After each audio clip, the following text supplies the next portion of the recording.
ओम शांति। 2 अप्रैल 2026। बाबा के महावाक्य। मीठे बच्चे, बाप की यह वंडरफुल हट्टी दुकान है जिस पर सब वैरायटी सामान मिलता है। उस हट्टी के तुम मालिक हो। प्रश्न: इस वंडरफुल दुकानदार की कॉपी कोई भी नहीं कर सकता है, क्यों? उत्तर: क्योंकि यह स्वयं ही सर्व खजानों का भंडार है। ज्ञान का, सुख का, शांति का, पवित्रता का, सर्व चीजों का सागर है। जिसको जो चाहिए वह मिल सकता है। निवृत्ति मार्ग वालों के पास यह सामान मिल नहीं सकता। कोई भी अपने को बाप समान सागर कह नहीं सकते। गीत: तुम्हें पाके हमने जहां पा लिया। ओम शांति। अब बच्चे बैठे हैं बेहद के बाप के सामने। इनको बेहद का बाप भी कहा जाए तो बेहद का दादा भी कहा जाए। और फिर बेहद के बच्चे बैठे हैं और बाप बेहद का ज्ञान दे रहे हैं। हद की बातें अब छूटी। अब बाप से बेहद का वर्षा लेना है। यह एक ही हट्टी ठहरी। मनुष्यों को पता नहीं है कि हम क्या चाहते हैं। बेहद के बाप की हट्टी तो बहुत बड़ी है। उनको कहा जाता है सुख का सागर, पवित्रता का सागर, आनंद का सागर, ज्ञान का सागर। कोई दुकानदार होता है तो उनके पास बहुत वैरायटी होती है। तो यह है बेहद का बाप। इनके पास भी वैरायटी सामान है। क्या क्या है? बाबा ज्ञान का सागर है, सुख का, शांति का सागर है। उनके पास यह वंडरफुल अलौकिक सामान है। फिर गाया भी जाता है सुख करता। यह एक ही दुकान ठहरी और तो कोई का ऐसा दुकान है नहीं। ब्रह्मा, विष्णु, शंकर के पास क्या सामान है? कुछ भी नहीं। सबसे ऊंचा सामान है बाप के पास। इसीलिए उनकी महिमा गाई जाती है। त्वमेव माताश्च पिता त्वमेव। ऐसी महिमा कभी किसकी गाई नहीं जाती। मनुष्य शांति के लिए भटकते रहते हैं। कोई को दवाई चाहिए, कोई को कुछ चाहिए। वह सब हद की दुकान है। सारी दुनिया में सबके पास हद की चीजें हैं। यह एक ही बाप है जिसके पास बेहद की चीजें हैं। इसीलिए उनकी महिमा भी गाते हैं कि पतित पावन है, लिबरेटर है, ज्ञान का सागर, आनंद का सागर है। यह सब वैरायटी वखर सामान है। लिस्ट लिखेंगे तो बहुत हो जाएगी।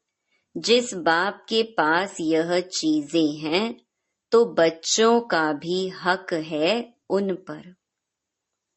परंतु यह किसकी बुद्धि में नहीं आता कि जब ऐसे बाप के हम बच्चे हैं तो बाप की चीजों के हम मालिक होने चाहिए।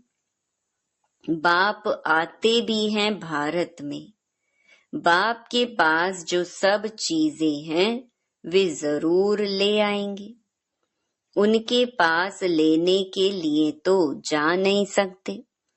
बाप कहते हैं मुझे आना पड़ता है। कल्प कल्प कल्प के संगम पर मैं आकर तुमको सब चीजें दे जाता हूँ। हम जो तुमको वक्खर देता हूँ वह फिर कभी नहीं मिल सकता। आधा कल्प के लिए तुम्हारे भंडारे भर जाते हैं। ऐसी कोई अप्राप्त वस्तु नहीं रहती जिसके लिए पुकारना पड़े। ड्रामा प्लान अनुसार तुम सब वर्षा लेकर फिर धीरे धीरे सीढ़ी उतरते हो। पुनर्जन्म भी जरूर लेना पड़े। 84 जन्म भी लेना है। 84 का चक्कर कहते हैं परंतु अर्थ नहीं समझते। 84 के बदले 84 लाख जन्म कह देते हैं। माया भूल करा देती है। यह अभी तुम समझते हो, फिर तो यह सब भूल जाएंगे।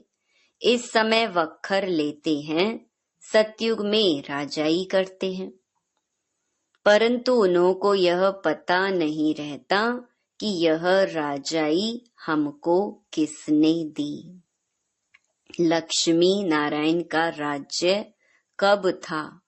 स्वर्ग के सुख गाए भी जाते हैं, सब किस्म के सुख देते हैं। इससे जास्ती कोई सुख होता नहीं। फिर वह सुख भी प्रायलोप हो जाता है। आधा कल्प के बाद रावण आकर सब सुख छीन लेते हैं।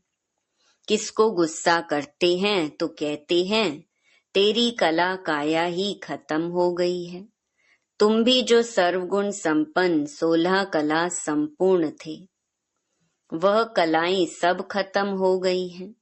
एक बाप के सिवाय और कोई की इतनी महिमा नहीं है। कहते हैं ना, पैसा हो तो लाड़काना घूम कर आओ। तुम विचार करो कि स्वर्ग में कितना अकीचार धन माल था, अभी वह थोड़ी है। सब गुम हो जाता है। धर्म भ्रष्ट कर्म भ्रष्ट बन जाते हैं तो धन माल भी गुम हो जाता है, फिर नीचे गिरने लग पड़ते हैं। बाप समझाते हैं तुमको इतना धन दिया, तुमको हीरे जैसा बनाया, फिर तुमने धन माल कहाँ गंवा दिया। अब फिर बाप कहते हैं अपना वर्षा पुरुषार्थ कर ले लो। तुम जानते हो कि बाबा हमको फिर से स्वर्ग की बादशाही दे रहे हैं और कहते हैं हे बच्चे, मुझे याद करो तो तुम्हारे ऊपर जो कट है वह निकल जाए। बच्चे कहते बाबा हम भूल जाते हैं। यह क्या, कन्या जब शादी करती है तो पति को कभी भूलती है क्या? बच्चे कभी बाप को भूलते हैं क्या? बाप तो दाता है। वर्षा बच्चों को लेना है तो जरूर याद करना पड़े। बाप समझाते हैं मीठे मीठे सिकिलधे बच्चे याद की यात्रा में रहेंगे तो विकर्म विनाश होंगे और कोई उपाय नहीं है। भक्ति मार्ग में तीर्थ यात्रा, गंगा स्नान आदि जो करते आए हो तो सीढ़ी नीचे उतरते ही आए हो, ऊपर तो चढ़ ही नहीं सकते। लौ नहीं कहता, सबकी उतरती कला ही है। यह जो कहते हैं कि फलाना मुक्ति में गया, यह झूठ बोलते हैं। वापिस कोई जा नहीं सकते। बाबा आया है तुमको 16 कला संपूर्ण बनाने। तुम ही गाते थे कि मुझ निर्गुण हारे में कोई गुण नहीं। अभी तुम जानते हो कि बाप गुणवान बनाते हैं, हम ही गुणवान पूज्य थे। हमने वर्षा लिया था, 5000 वर्ष हुए। बाप भी कहते हैं कि तुमको वर्षा देकर गए थे। शिव जयंती, रक्षाबंधन, दशहरा आदि मनाते भी हैं, फिर भी कुछ समझते नहीं हैं, सब कुछ भूल जाते हैं। फिर बाप आकर याद दिलाते हैं, तुम ही थे, फिर तुमने राज्य भाग्य गंवाया है। बाप समझाते हैं, अब यह सारी दुनिया पुरानी जड़ी भूत है। दुनिया तो यही है, यही भारत नया था, अब पुराना हुआ है। स्वर्ग में सदा सुख होता है, फिर द्वापर से जब दुख शुरू होता है तब यह वेद शास्त्र आदि बनते हैं। भक्ति करते करते जब तुम भक्ति पूरी करो तब भगवान आए ना। ब्रह्मा का दिन, ब्रह्मा की रात, आधा आधा होगा ना। ज्ञान दिन, भक्ति रात। उन्होंने तो कल्प की आयु उल्टी सुल्टी कर दी है। तो पहले पहले तुम सबको बाप की महिमा बैठ सुनाओ। बाप ज्ञान का सागर, शांति का सागर है। श्री कृष्ण को थोड़े ही कहेंगे निराकार पतित पावन सुख का सागर। नहीं, उनकी महिमा ही अलग है, रात दिन का फर्क है। शिव को कहते ही हैं बाबा, श्री कृष्ण बाबा अक्षर ही नहीं शोभता। कितनी बड़ी भूल है। फिर छोटी छोटी भूलें करते 100% भूल गए हैं। बाप कहते हैं सन्यासियों से कभी यह सौदा मिल ना सके, वह है ही निवृत्ति मार्ग के। तुम हो प्रवृत्ति मार्ग वाले। तुम संपूर्ण निर्विकारी थे, वाइसलेस वर्ल्ड थी, यह है विशियस वर्ल्ड। फिर कहते क्या सतयुग में बच्चे पैदा नहीं होते, वहां भी तो विकार था। अरे वह है ही संपूर्ण निर्विकारी दुनिया। संपूर्ण निर्विकारी फिर विकारी हो कैसे सकते। फिर सतयुग में सब इतने मनुष्य हो, यह कैसे हो सकता। वहां इतने मनुष्य थोड़े ही होते हैं, भारत के सिवाय और कोई खंड नहीं होंगे। वह कहते भी हैं हम मान नहीं सकते, दुनिया तो सदैव भरी हुई रहती है, कुछ भी समझते नहीं। बाप समझाते हैं कि भारत गोल्डन एज था, अब तो आयरन एज पत्थर बुद्धि है। अब तुम बच्चों ने ड्रामा को समझ लिया है। गांधी आदि सब राम राज्य चाहते थे, परंतु दिखाते हैं कि महाभारत लड़ाई लगी, बस फिर खेल खत्म। फिर क्या हुआ, कुछ भी दिखाया नहीं है। बाप बैठ यह समझाते हैं यह तो बिल्कुल सहज है। शिव जयंती मनाते हैं तो जरूर शिव बाबा आते हैं, वह है हेवनली गॉड फादर, तो जरूर हेवन के गेट खोलने आएगा। आएंगे भी तब जब हेल होगा। हेवन के द्वार खोल हेल के बंद कर देंगे। हेवन के द्वार खुले तो जरूर सब हेवन में ही आएंगे। यह बातें कोई डिफिकल्ट नहीं है। महिमा सिर्फ एक बाप की है, शिव बाबा की एक ही हट्टी है, वह है बेहद का बाप। बेहद के बाप द्वारा भारत को स्वर्ग का सुख मिलता है। बेहद का बाप स्वर्ग स्थापन करता है। बरोबर बेहद का सुख था, फिर हम हेल में क्यों पड़े हैं, यह कोई भी नहीं जानते। बाप समझाते हैं कि तुम ही थे, फिर तुम ही गिरे हो। देवताओं को ही 84 जन्म लेने पड़ते हैं, अभी आकर पतित बने हैं, उनको ही फिर पावन बनना है। बाप का भी जन्म है तो रावण का भी जन्म होता है, यह किसको भी पता नहीं।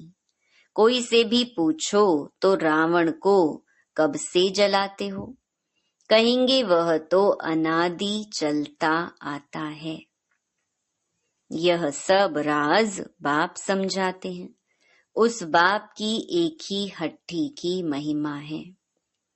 सुख, शांति, पवित्रता मनुष्य से मनुष्य को नहीं मिल सकती। सिर्फ एक को थोड़े ही शांति मिली थी। यह झूठ बोलते हैं कि फलाने से शांति मिली। अरे, शांति तो मिलनी है शांति धाम में। यहाँ तो एक को शांति होगी, फिर दूसरा अशांत करेंगे तो शांति में रह न सके। सुख, शांति, पवित्रता सब चीजों का व्यापारी एक ही शिव बाबा है। उनसे कोई आकर व्यापार करे, उनको कहा ही जाता है सौदागर। पवित्रता, सुख, शांति, संपत्ति सब कुछ उनके पास है। अप्राप्त कोई वस्तु नहीं। स्वर्ग का तुम राज्य पाते हो, बाप तो देने आए हैं। लेने वाले लेते लेते थक जाते हैं। मैं आता ही हूँ देने लिए और तुम ठंडे पड़ जाते हो लेने में। बच्चे कहते हैं बाबा माया के तूफान आते हैं। हाँ, पद भी बहुत ऊंचा पाना है। स्वर्ग के मालिक बनते हो, यह कम बात है क्या? तो मेहनत करनी है, श्रीमत पर चलते रहो। वक्खर जो मिलता है वह फिर औरों को भी देना पड़े, दान करना पड़े। पवित्र बनना है तो 5 विकारों का दान जरूर देना है। मेहनत करनी है, बाप को याद करना है, तभी कट उतरेगी। मुख्य है याद। प्रतिज्ञा भल करो कि बाबा हम विकार में कभी नहीं जाएंगे, किसी पर क्रोध नहीं करेंगे, परंतु याद में जरूर रहना है। नहीं तो इतने पाप कैसे विनाश होंगे। बाकी नॉलेज तो बड़ी सहज है। 84 जन्म का चक्कर कैसे लगाया है, यह किसको भी तुम समझा सकते हो। बाकी याद की यात्रा में मेहनत है। भारत का प्राचीन योग मशहूर है। क्या ज्ञान देते हैं? मन मना भव अर्थात मामेकम याद करो तो तुम्हारे विकर्म विनाश होंगे। तुम गाते भी थे कि आप जब आएंगे तो और संग तोड़ एक संग जोड़ेंगे। तुम पर बलिहार जाएंगे, तेरे सिवाय और कोई को याद नहीं करेंगे। प्रतिज्ञा की है, फिर भूल क्यों जाते हो? कहते भी हैं हथ काढ़े दिल यार्डे। कर्म योगी तो तुम हो। धंधा आदि करते बुद्धि योग बाप से लगाना है। माशूक बाप खुद कहते हैं तुम आशिकों ने आधा कल्प याद किया है।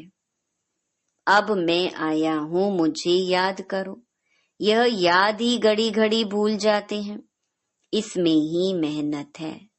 कर्मातीत अवस्था हो जाए तो फिर यह शरीर ही छोड़ना पड़े। जब राजधानी स्थापन हो जाएगी तब तुम कर्मातीत अवस्था को पाएंगे। अभी तो सभी पुरुषार्थी हैं, सबसे जास्ती मम्मा बाबा याद करते हैं। सूक्ष्म वतन में भी वे देखने में आते हैं। बाप समझाते हैं, मैं जिसमें प्रवेश करता हूँ वह बहुत जन्म के अंत वाला जन्म है। वह भी पुरुषार्थ कर रहे हैं। कर्मातीत अवस्था में अभी कोई पहुंच नहीं सकते। कर्मातीत अवस्था आ जाए तो फिर यह शरीर रह नहीं सकता। बाबा तो बहुत अच्छी रीति समझाते हैं। अब समझने वालों की बुद्धि पर है। हेवनली गॉड फादर एक ही है, उनके पास ही ज्ञान का सारा वक्खर है।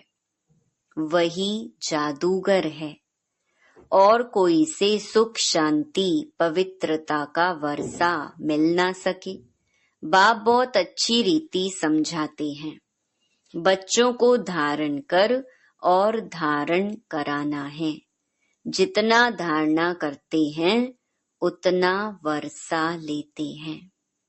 दिन प्रतिदिन बहुत तरावटी माल मिलता है। लक्ष्मी नारायण देखो कितने मीठे हैं। उन जैसा मीठा बनना चाहिए। अच्छा, मीठे मीठे सिकिलधे बच्चों प्रति माता पिता बाप दादा का याद प्यार और गुड मॉर्निंग। रूहानी बाप की रूहानी बच्चों को नमस्ते।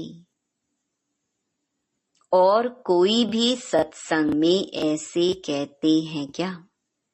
यह हमारी बिल्कुल ही नई भाषा है जिसको स्पिरिचुअल नॉलेज कहा जाता है।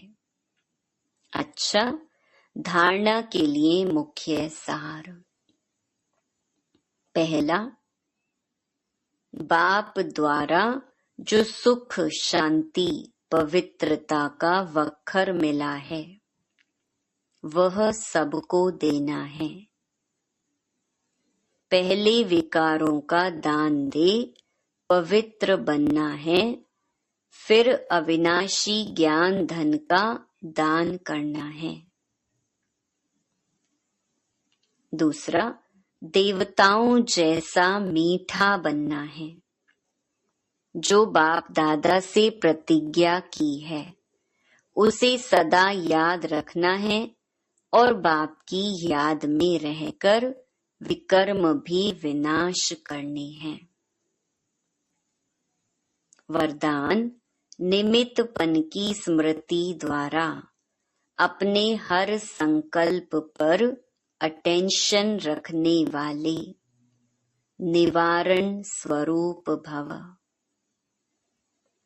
निमित्त बनी हुई आत्माओं पर सभी की नजर होती है, इसीलिए निमित्त बनने वालों को विशेष अपने हर संकल्प पर अटेंशन रखना पड़े। अगर निमित्त बने हुए बच्चे भी कोई कारण सुनाते हैं तो उनको फॉलो करने वाले भी अनेक कारण सुना देते हैं।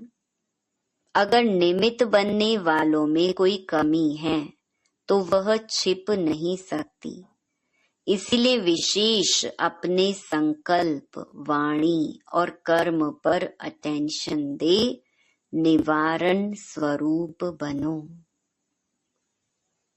स्लोगन, ज्ञानी तो आत्मा वह है जिसमें अपने गुण व विशेषताओं का भी अभिमान न हो।